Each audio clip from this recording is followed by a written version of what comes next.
In today's video, we will see how to compress your heavy PDF file and still retain everything what the PDF file has.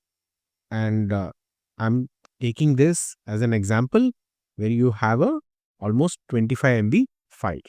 So this is the file. This is how it is, this 25 MB file till the last page, as you can see here. And this is what we will do the compression. Come to this website. The link will be there in the description, and then click here on compress PDF.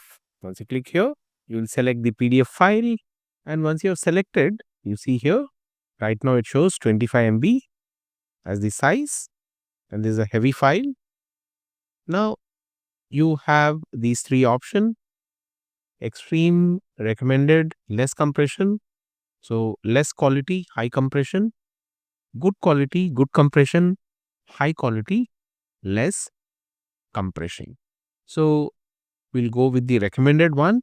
We'll see all three options one by one. Compress PDF.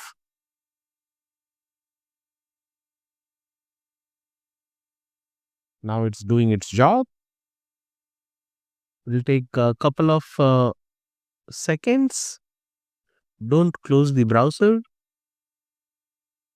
And you see this 25 MB file is now, and the quality also remains same how it was earlier. Let me show you extreme compression. Once you select this, compress PDF, you will see the size after the compression. Again, it's going to take a couple of seconds. Don't close the browser.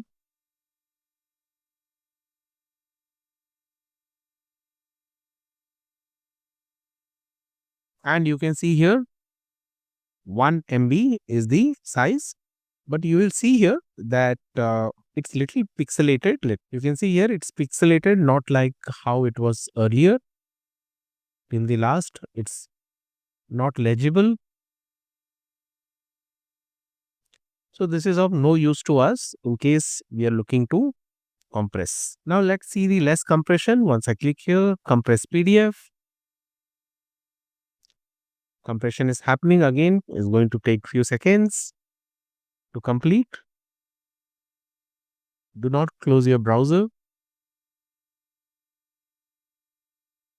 And here you see this is 9.14 MB. So if you are using to upload the PDF document somewhere, this might not work for you because most of the places you may have restriction of 4 MB to 6 MB. Also, you see these are not as clear as how it was in the recommended one. So this again won't work in your case. Again, here you can see this was the original file 25 MB, and then this was the recommended file which was downloaded about 2 MB, which was still legible, and these two actually did not have very clear text. So all in all, the recommended one works.